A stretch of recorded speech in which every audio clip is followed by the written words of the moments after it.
नमस्कार, FM news देख रहे हैं आप। आपके साथ मैं हूं हर्ष त्यागी। आज सत्ता संग्राम में बात करेंगे कांग्रेस महासचिव प्रियंका गांधी के सीएम वाले बयान की और फिर उस बयान से पलटने की, और बात इस पर भी करेंगे कि आखिर कांग्रेस सीएम फेस डिक्लेयर करने से क्यों बचती है। कांग्रेस के युवा घोषणा पत्र के ऐलान के दौरान कांग्रेस महासचिव प्रियंका गांधी वाड्रा ने शुक्रवार को साफ संकेत दिया था कि उत्तर प्रदेश में कांग्रेस की ओर से मुख्यमंत्री का चेहरा वही है। उनके इस बयान के बाद से न सिर्फ उनकी पार्टी बल्कि विपक्षी पार्टियों के बीच भी यह बात चर्चा का मुद्दा बन गई थी। हालांकि इसके कुछ ही घंटों बाद प्रियंका गांधी ने अपने इस बयान को वापस ले लिया और कहा कि यूपी में सिर्फ वो ही पार्टी का चेहरा नहीं है। उन्होंने वो बात बढ़ा चढ़ाकर कह दी थी।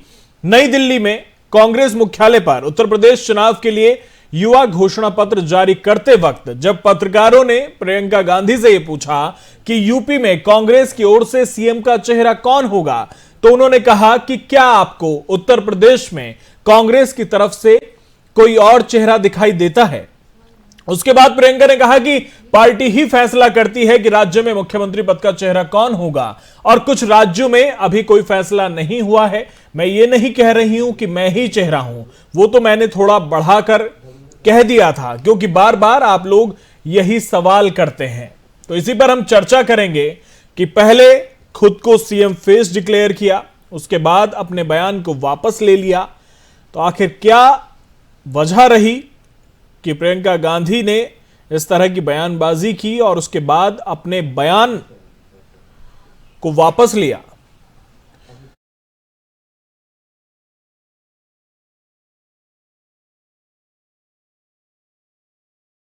तो क्या कुछ कहा है प्रियंका गांधी ने, सुनिए। नहीं, देखिए, समाजवादी और भाजपा एक हद तक एक ही बिसात पर खेल रहे हैं क्योंकि दोनों का फायदा उसी तरह की राजनीति से हो रहा है। कांग्रेस पार्टी कह रही है कि जनता का फायदा होना चाहिए, विकास होना चाहिए, विकास के मुद्दे उठने चाहिए। तो ये जो पार्टियां सांप्रदायिकता और जातिवाद की वजह से जिनका जो आगे बढ़ती हैं उनका तो एक ही खेल होता है, तो दोनों एक दूसरे का फायदा ही करते हैं और क्या होता है। कोई हेजिट नहीं, मैं ये नहीं कह रही हूँ कि मैं ही हूँ चेहरा, वो तो मैंने थोड़ा चिढ़ के कह दिया क्योंकि बार बार आप लोग वही सवाल कर रहे हैं, ऐसी कौन सी बड़ी बात है। आप बताइए, इतने प्रदेश हैं, इतने प्रभारी हैं, चाहे कांग्रेस पार्टी के हों चाहे भाजपा के हों, क्या आप उन सबसे पूछते हैं कि वो मुख्यमंत्री का चेहरा बन रहे हैं कि नहीं? देखिए,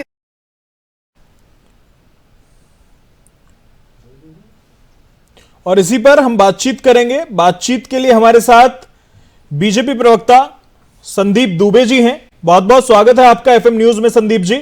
और हमारे साथ कांग्रेस प्रवक्ता अपराजिता पांडे जी हमारे साथ जुड़ गई हैं। बहुत बहुत स्वागत है आपका भी। साथ ही हमारे साथ सपा नेता धर्मेंद्र सिंह हैं। बहुत बहुत स्वागत है आपका भी।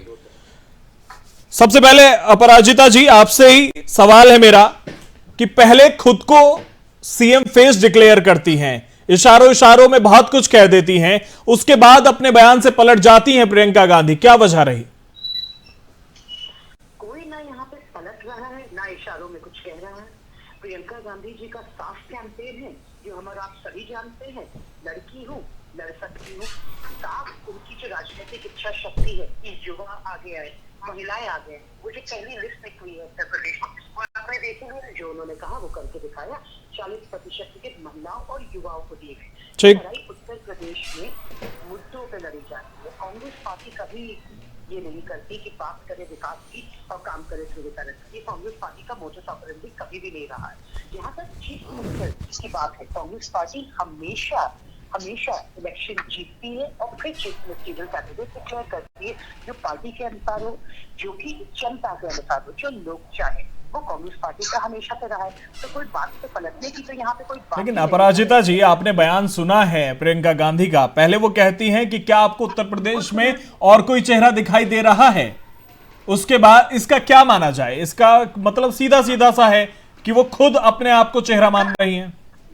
इसका मतलब सीधा सीधा ये है कि कांग्रेस पार्टी जी। का चेहरा प्रियंका गांधी जी है, जो मैदान में उतरी है उत्तर प्रदेश में, जो लड़ रही है लड़कियों के हक के लिए, जो लड़ रही है युवाओं के हक के लिए, जो लड़ रही है कांग्रेस पार्टी के लिए। इसका सीधा सीधा ये मतलब है। और उत्तर प्रदेश में जो भी प्रॉमिसेस उन्होंने की है वो करके दिखाएंगी। उनका सिर्फ एक ही मतलब है, अगर राजनीतिक इच्छा शक्ति दिखाई जाए, जो भारतीय जनता पार्टी बार बार दिखाती है, शहरों के नाम बदलने, म्यूजियम्स के नाम बदलने, रेलवे स्टेशन के नाम बदलने, अगर वही राजनीतिक इच्छा शक्ति दिखाई जाए तो महिलाओं के लिए काम किया जाता है, युवाओं के लिए काम किया जा सकता है, और जो रोजगार की जो बुरी हालत है उत्तर प्रदेश में उसके लिए काम किया जा सकता है। वही बयान था और वही प्रियंका गांधी जी बार बार कह रही है। और जो भी फेस होगा वो बनेगा, जो जनता तय करेगी, जो पार्टी तय करेगी, ये बिल्कुल साफ है।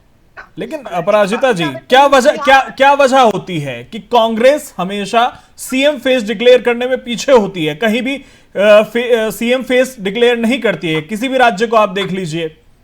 देखिए, वजह कोई नहीं होती है। ये कांग्रेस पार्टी जिस तरीके से चलती है, मैंने आपको बताया ना, बहुत फर्क है कांग्रेस पार्टी और दूसरी पार्टियों में। हम हमेशा जैसे आपने देखा ना, अरेंज्ड मैरिज में रिलीज करते हैं। हम पहले जीतेंगे चुनाव, उसके बाद जिसको जनता चुनेगी हम उसी को चेहरा बनाएंगे, उसी को चेहरा बनाएंगे और उसी को चीफ मिनिस्टीरियल पद मिलेगा। कांग्रेस पार्टी का कभी ये नहीं रहा है कि कोई भी चॉइस वो जनता पर थोप देती है। नागपुर से हमारे को वो नहीं मिलते और उसके गाइडलाइन के अकॉर्डिंग नहीं चलना पड़ता। वो कांग्रेस पार्टी का चाल चलन चेहरा नहीं, उस प्रकार से कांग्रेस पार्टी काम नहीं करती। जैसा जनता ठीक है, आ रहा हूं मैं दोबारा आपके पास। उस समय जो सही होगा उसी को चुना जाएगा और वही उत्तर प्रदेश के काम करेगा। संदीप दुबे जी, कितना इत्तेफाक रखते हैं आप अपराजिता जी की बातों से? देखिए, एक तो महिला है, बड़ी बहन है, और कांग्रेस को बहुत समय बाद कोई अच्छा मिला है जो झूठ भी बड़े ईमानदारी से बोलता है। तो कांग्रेस को ऐसे नेताओं की भी जरूरत है, ऐसे लोगों की जरूरत है। दूसरी बात, महिला हित की जो बात हो रही है, कांग्रेस का इतिहास, इंदिरा जी आई गरीब हटाओ के नारे पे भारत में गरीबी बढ़ती गई। कांग्रेस जिस विषय को आगे करती है उसी डाल पे बैठ के उन लोगों के साथ दुर्व्यवहार करती है। राजस्थान में बलात्कार हुए, पंजाब में बलात्कार हुए, छत्तीसगढ़ में बलात्कार हुए। बलात्कार कितनी घटनाएं हुई जहां इनकी सरकार है 5 साल में। अच्छा है, वहां बेटी हूँ लड़ सकती हूँ का नारा अगर उसको प्रूव करना था, एक सैंपल बनाना था, दिखाना था, वहां तो इन्होंने कुछ किया नहीं। फिर हम प्रियंका जी की इसलिए तारीफ करना चाहते हैं कि प्रियंका जी कम से कम सोच रही है कि कांग्रेस आगे बढ़े, लेकिन कांग्रेस के लोग ही उनको नेता मानने को तैयार नहीं। कल प्रियंका जी ने कहा कि मैं मुख्यमंत्री के तौर पे दिखती हूँ या कौन है दूसरा कांग्रेस में उनके अलावा तो है नहीं। प्रधानमंत्री राहुल गांधी कांग्रेस पार्टी नहीं, अपनी पार्टी की बात कर रही है, लेकिन प्रियंका जी को जो कांग्रेस के नेता है वो मुख्यमंत्री मानने को तैयार। आ रहा हूँ अपराजिता जी, आ रहा हूँ अपराजिता जी, आ रहा हूँ अपराजिता जी, आ रहा हूँ। इनको कैसे पता? नहीं, अपने नंबर पर उनकी बात पूरी हो जाने दीजिए, फिर आ रहा हूं मैं आपके पास। आप अपनी पार्टी को देखिए और उसके बारे में बात करिए।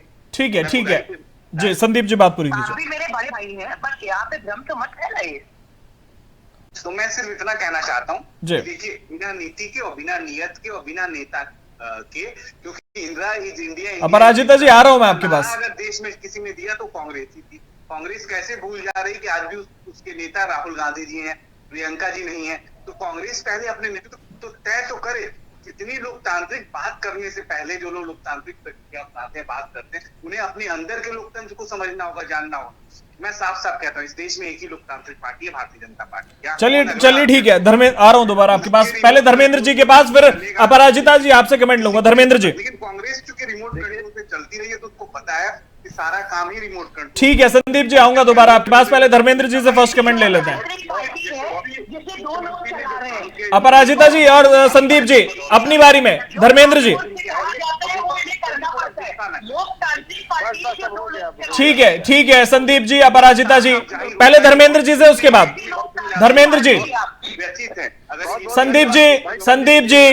संदीप जी अपने नंबर पर धर्मेंद्र जी से पहले पूछ लेते हैं। धर्मेंद्र जी, बहुत बहुत धन्यवाद भाई। संदीप जी ने भी अपनी बात रखी और हमारी बहन अपराजिता ने बहुत अच्छे से रखा। लेकिन मैं आपको बता दूं कि जो भारतीय जनता पार्टी है वही कांग्रेस है, जो कांग्रेस है वही भारतीय जनता पार्टी है। लेकिन धर्मेंद्र जी, मैं आपकी बात बीच में रोक रहा हूं माफी के साथ। धर्मेंद्र जी, आप कह रहे हैं कि जो बीजेपी है वही कांग्रेस है, वही प्रियंका गांधी कहती है कि जो सपा है वही बीजेपी है। तो ये तय नहीं हो पा रहा क्या आपस में कि कौन क्या है? प्रियंका जी जो है कह रहा है पहले जो तो अखिलेश जी है वही कांग्रेस है, दोनों का गठबंधन संदीप जी, धर्मेंद्र जी को पहले, उसके बाद संदीप जी सुनना भी चाहिए। तो मुझे मालूम है कि जैसा नेता होगा वैसे अनुसरण करेंगे, इसलिए सुनना नहीं चाहिए। क्या करेंगे लोग, जन की बात करते ही नहीं, बस अपनी मन की बात करते रहते हैं। अपराजिता जी, सबसे महत्वपूर्ण है कि प्रियंका जी आई हैं 3 महीने चुनाव के पहले। जैसे डेस्टिनेशन प्रोग्राम्स होते हैं उसी तरह राजनीति में भी डेस्टिनेशन प्रोग्राम दिल्ली से चल के और 4 महीने प्रियंका जी उत्तर प्रदेश में इस तरह से राजनीति जनता के सरोकार के मुद्दे और विकास का मुद्दा साथ साथ हमारा जो है अभी मैनिफेस्टो आएगा, लेकिन हमारे राष्ट्रीय अध्यक्ष जी ने बताया कि हमारी सरकार बनेगी कि किस तरह से जो विकास के पथ पर उत्तर प्रदेश चल रहा था पुनः उसको शुरू कराएंगे। साथ साथ 300 यूनिट तक बिजली माफ होगी और उसके बाद अभी आपने देखा लैपटॉप देंगे, अपनी बहनों को हम लोग लैपटॉप देते थे, अभी भी गांव में लैपटॉप के माध्यम से और बहुत से बच्चों ने सर्विसें भी प्राप्त की। बहुत जगह देश और दुनिया के कोने में जा करके उनको टेक्नोलॉजी के माध्यम से अवसर मिला तो जा करके देश की सेवा कर सके। उस पेंशन 18,000 करेंगे। हम इस तरह लगातार बता रहे हैं कि हम जनता के बीच हम दोबारा जब सरकार बनाएंगे किस मुद्दे जाएंगे। इसके पहले हमने करके दिखाया। हमारा जो घोषणा पत्र था अपराजिता जी, इनके बाद आपके पास ही आ रहा हूं। 12 से 17 के बीच में उसको पूरा करने का काम किया।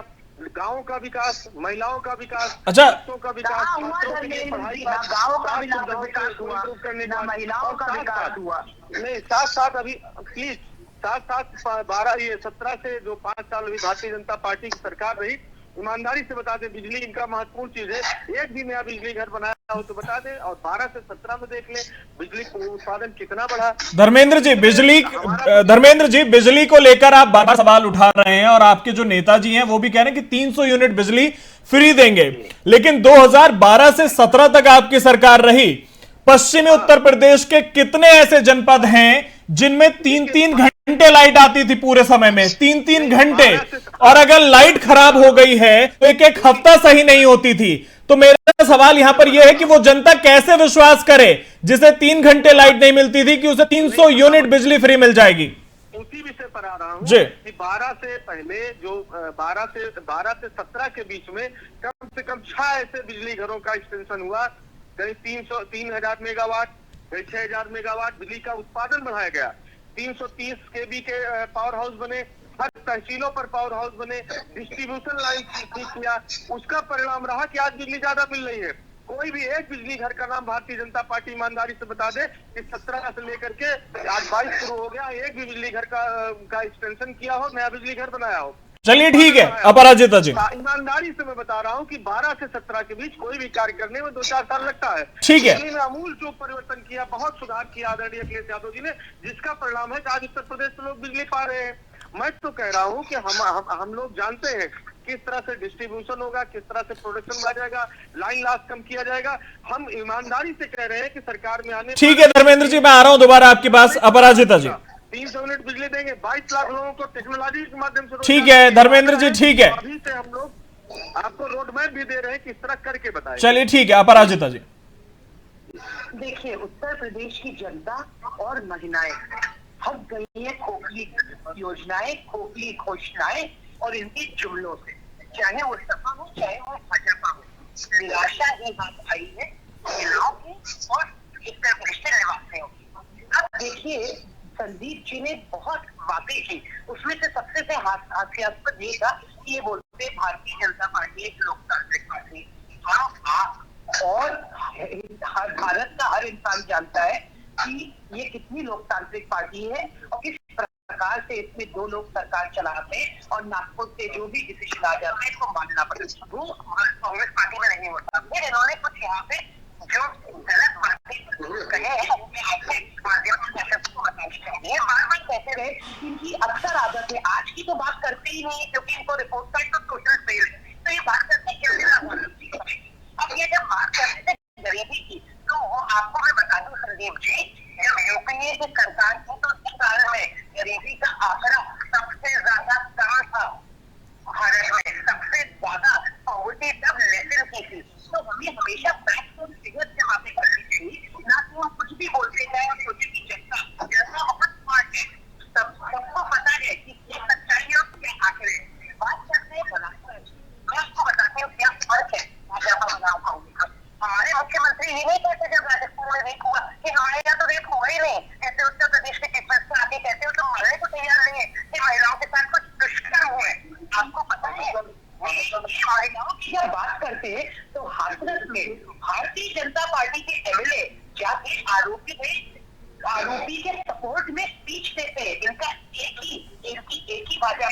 कहती है आरोपी का संरक्षण और महिलाओं का असम्मान। उन्नाव देख लीजिए, हाथरस देख लीजिए, कठुआ देख लीजिए, इन्होंने महिलाओं के साथ क्या किया है, ये पूरा। चलिए ठीक है अपराजिता जी, आपकी बात का मैं जवाब लूंगा, लेकिन मेरा आपसे सवाल ये है अपराजिता जी, आप पहले मेरे इसको लीजिए, फिर आप जवाब दीजिएगा, क्योंकि आपको पता नहीं है। और एक और चीज का मेरा जवाब, अपराजिता जी, 270 मिलियन जब लिफ्टेड आउट ऑफ पॉवर्टी हुए, जब वो गरीबी से ऊपर आए, तो फिर आप ये कैसे कह सकते हैं गरीबी की बात। अपराजिता जी, आपके सवालों का मैं जवाब लूंगा, लेकिन उससे पहले मेरा सवाल आपसे है। शक्ति दिखाइए महिलाओं के। ठीक है, ठीक है अपराजिता जी, भाजपा के पास कोई जवाब नहीं होता। अपराजिता जी जवाब लूंगा मैं, लेकिन उससे पहले मेरा सवाल आपसे है कि प्रियंका गांधी ये कह रही थी कि वो बीजेपी को हराने के लिए चुनाव लड़ रही हैं, उसके बाद वो ये कह रही हैं कि सपा और बीजेपी दोनों एक से हैं। तो अगर दोनों एक से हैं तो ये मान लिया जाए कि चुनाव के बाद अगर सपा को जरूरत पड़ती है, अपराजिता जी युवाओं के लिए लड़ रही है, महिलाओं के लिए। बात तो पूरे सवाल तो सुन लीजिए अपराजिता जी, अपराजिता जी बिना सवाल सुने जवाब दे रही हैं आप। संदीप जी, मैंने आपसे 2 सवाल पूछे जो आपने यहाँ पर। अपराजिता जी, आपके सवालों का जवाब लेने से पहले मेरा कुछ सवाल आपसे है। अपराजिता जी सवाल नहीं सुनना है। अपराजिता जी, अपराजिता जी, अपराजिता जी, अपराजिता जी, आपके सवाल का जवाब लूंगा, लेकिन पहले आप मेरे सवाल का जवाब दीजिए। तो कैसे काम चलेगा? उसको भी हेल्दी रहना। सालों में पहली बार एक रैली करनी पड़ी जो एक और अपराजिता जी, मजबूर कर दिया हमने देश के प्रधानमंत्री को। अपराजिता जी, अपराजिता जी, क्या आपके पास मेरे सवाल का जवाब नहीं है? नैतिकता को झंझोर देना चाहिए। अपराजिता जी, क्या आपके पास मेरे सवाल का जवाब नहीं है? पूछूंगी और आप अपराजिता जी, क्या आपके पास मेरे सवाल का जवाब नहीं है? आपके पास अपराजिता जी, आपको जो मैंने मुझे जवाब दीजिए, मैंने आपका बखूबी जवाब दे दिया। प्रियंका गांधी जी ना भाजपा से लड़ रही है, ना सपा से लड़ रही है, वो युवाओं के लिए लड़ रही है, वो महिलाओं के लिए लड़ रही है, और हर एक पार्टी से हम उत्तर प्रदेश में। अपराजिता जी, आपने सवाल सुना पूरा? कोशिश करती है। अपराजिता जी, संदीप जी नहीं पूछ रहे हैं, संदीप जी सवाल नहीं पूछ रहे हैं, मैं पूछ रहा हूं। क्या आपके पास सवाल का जवाब है तो मैं आपसे सवाल करूं, क्योंकि आप सुनने को तैयार नहीं है। क्या आपका सवाल है वो मैंने आपको उसका आंसर दे दिया। मेरा सवाल पूरा ही नहीं हुआ, मेरा सवाल पूरा ही नहीं हुआ, आपने आंसर कैसे दे दिया? अपना सवाल प्लीज, आप अपना सवाल फिर से पूछिए। मेरा सवाल आपसे यह है कि शुरुआत में प्रियंका गांधी कहती नजर आती हैं कि बीजेपी को हराने के लिए चुनाव लड़ रहे हैं, अब वो कहती हैं कि सपा और बीजेपी एक जैसे हैं। तो अगर दोनों एक जैसे हैं तो क्या ये मान लिया जाए कि चुनाव के बाद अगर ऐसी स्थिति होती है कि सपा को सरकार बनाने में आपकी जरूरत पड़ती है तो क्या समर्थन नहीं देंगे आप लोग? देखिए, मैं आपको वही बताने की कोशिश कर रही हूँ। प्रियंका गांधी जी ने जब भी कहा है, वो भारतीय जनता पार्टी और सपा के खिलाफ जो कांग्रेस पार्टी को शिकायतें हैं वो यही है कि जुमले और झूठी बातें कही जाती है और हर बार महिलाओं और युवाओं को सम्मिलित किया जाता है तो वक्त बदलेगा, उसके लिए कुछ काम होगा। पर जब भी हम देखते हैं, चाहे सपा हो चाहे भारतीय जनता पार्टी, जब भी वो पावर में आती है तो उनकी झूठी घोषणाओं। सीधा सा सवाल है, क्या सपा के साथ चुनाव के बाद गठबंधन करेंगे या नहीं? देखिए, वो तो जब यूपी के चुनाव का रिजल्ट आएगा उस प्रकार से जो नीति बनेगी उस प्रकार से होगी, पर हम ऐसी किसी भी पार्टी का समर्थन नहीं करेंगे जो युवाओं और महिलाओं के लिए काम करने को तैयार है। चलिए ठीक है, आपके सवालों का जवाब ले लेते हैं संदीप दुबे जी से। संदीप दुबे, देखिए मुझे लगता है कि जरा ध्यान से 2 मिनट दें।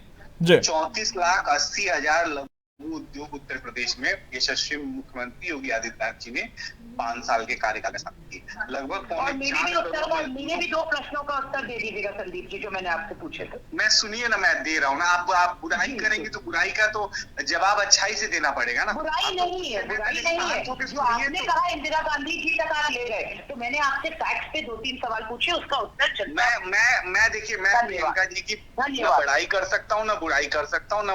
क्यों? क्योंकि कोई भी देश की बेटी कुछ कर रही है तो उसको करने का अधिकार है, अवसर देना चाहिए।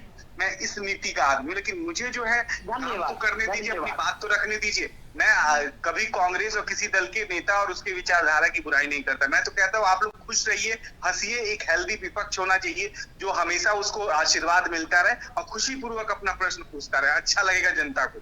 हमने जो काम किए गोरखपुर और रायबरेली में एम्स बनाए कि नहीं, जरा पूछिए सपा और कांग्रेस के लोगों से, पूछिए कि कम से कम 1.25 लाख सरकारी स्कूलों का हमने अच्छा सौंदर्यीकरण किया कि नहीं, 4.5 लाख लोगों को हमने सरकारी नौकरी दी है, लगभग एमएसपी पर किसानों से 476 मीट्रिक टन हमने फसल खरीदी है, लगभग 1.5 लाख करोड़ रुपया गन्ना मूल्य का भुगतान किया, 56 लाख बुजुर्गों को पेंशन हमने दुगुनी की। ये किसने किया? सरकार ने काम ही नहीं किया। सरकार ने जो सबसे बड़ा काम किया है, एक जिला एक उत्पाद 1.2 यानी 1.25 लाख करोड़ रुपए का उत्तर प्रदेश में निर्यात हुआ। ये कांग्रेस और सपा को पसंद नहीं है, क्योंकि गरीब बनाओ और राज करो की नीति रखने वाले लोग आम आदमी को सशक्त नहीं होने देना चाहते। 2017 में बेरोजगारी दर जहां 18% थी, अब जबकि 2021 में 4.41% है। ये नहीं चाहिए उत्तर प्रदेश में समाजवादी पार्टी बेरोजगारी दर बढ़ा है, का डिफेंस कॉरिडोर उत्तर प्रदेश में बन रहा है, ये स्वीकार नहीं है। 15 करोड़ लोगों को मुफ्त राशन दे रहे हैं, ये स्वीकार नहीं है। घर घर में पानी पहुंचा दिया, 40 लाख से अधिक मजदूरों को स्किल मैपिंग पर उन्हें रोजगार दिया, सौभाग्य योजना चलाई। अब ये इनको क्या दिक्कत है? देखिए, बनारस में हमने अंतर्राष्ट्रीय हवाई अड्डा खोला, इनको रोजगार नहीं है, रोजगार उत्तर प्रदेश में है ही नहीं, हवाई अड्डा खोला, इनको दिक्कत है। प्रयागराज में हवाई अड्डा खोला, समाजवादी पार्टी कांग्रेस को दिक्कत है। ईडन खोला, दिक्कत है। कानपुर हवाई अड्डा खोला। चलिए ठीक है संदीप जी, ठीक है, धर्मेंद्र जी के पास चलते हैं। धर्मेंद्र जी, हमने उद्घाटन किया था और काम प्रदेश में लोग किसको चुनेंगे? काम करने वालों को तो चुनेंगे। कोई जवाब नहीं है, आपको महिला शोषण पे कोई जवाब नहीं है। धर्मेंद्र जी, मेरी बहन बेटियां सुरक्षित हैं। ठीक है, ठीक है सर, ठीक है धर्मेंद्र जी, गलत करने वालों को क्या सजा मिलती है? पूरे देश को पता है, पूरे देश को पता है।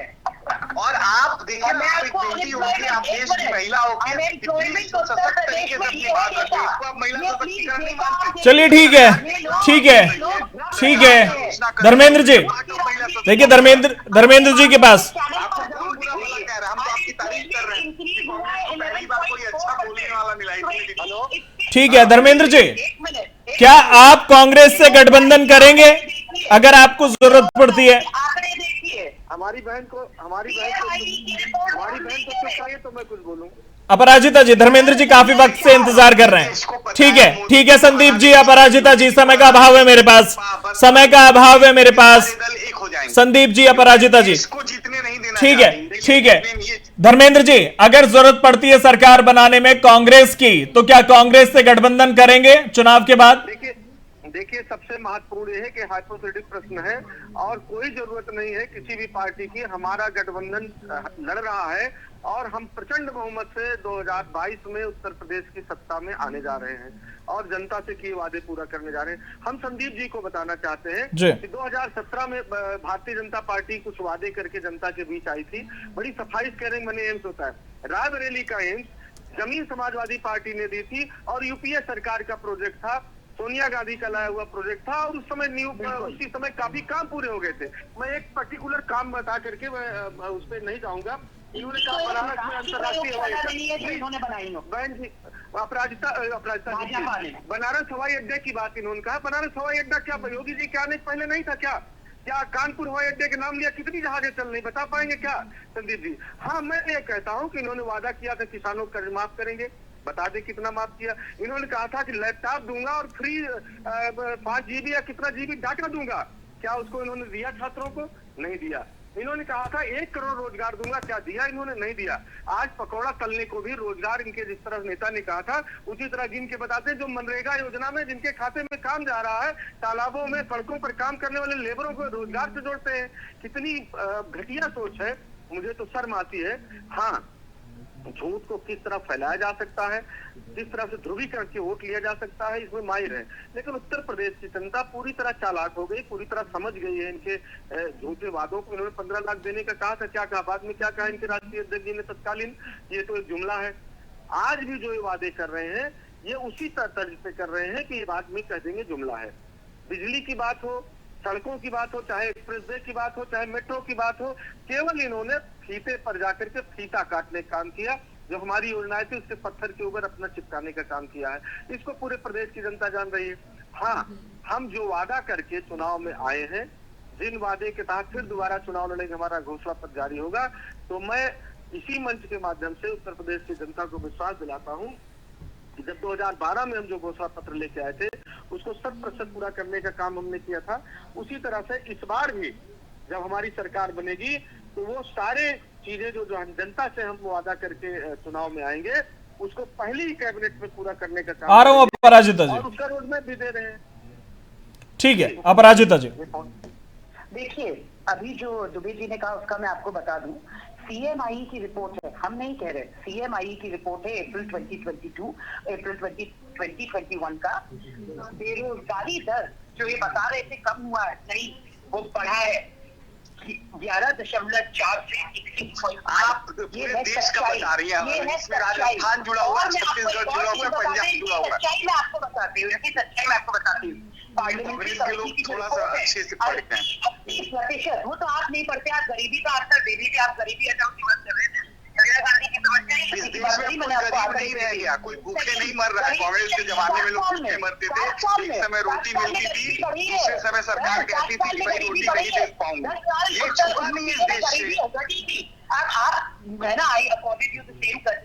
आप अपने पूर्वजों से जाके पूछिए, कांग्रेस के जमाने में एक समय भोजन करना पड़ता था इस देश को। पार्लियामेंट्री कमेटी रिपोर्ट गरीब एक समय उसको रोटी मिल जाए, यही बहुत बड़ी बात है।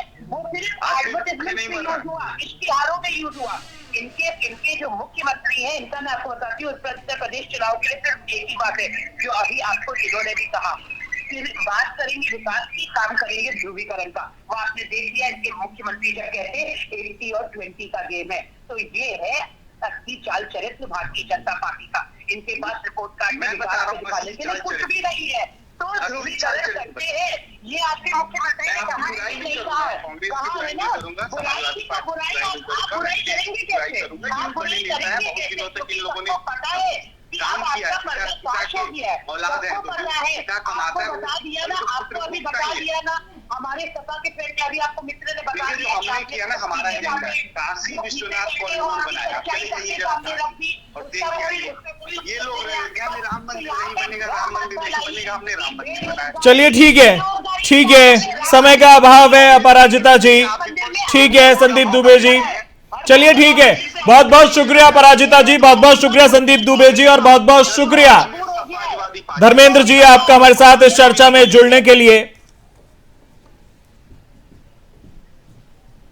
तो आपको बता दें कि प्रियंका गांधी ने अपने बयान पर यू टर्न ले लिया है और प्रियंका गांधी अब ये कह रही हैं कि जब बार बार मुझसे सवाल पूछा गया तो बढ़ चढ़कर मैंने ये कह दिया, लेकिन तमाम तरह की जो राजनीतिक चर्चाएं हैं वो शुरू हो गई हैं, क्योंकि प्रियंका के इस बयान के बाद ये कयास लगाए जा रहे थे कि अगर प्रियंका गांधी खुद को सीएम फेस घोषित करती हैं या पार्टी उन्हें सीएम फेस घोषित करती है तो कई सीटें ऐसी होंगी जहां पर जो है कांग्रेस के चांस बढ़ जाएंगे। लेकिन अब उन्होंने अपने बयान से यूटर्न ले लिया है और कांग्रेस वहीं अब दोबारा से बैकफुट पर है। कांग्रेस पर सवाल उठ रहे हैं क्योंकि कांग्रेस कहीं भी चुनाव से पहले सीएम फेस डिक्लेयर नहीं करती है और अब देखने वाली बात होगी कि आगे किस रणनीति के साथ कांग्रेस उतरती है। तो फिलहाल मेरे साथ इतना ही, बने रहिए एफएम न्यूज के साथ। नमस्कार।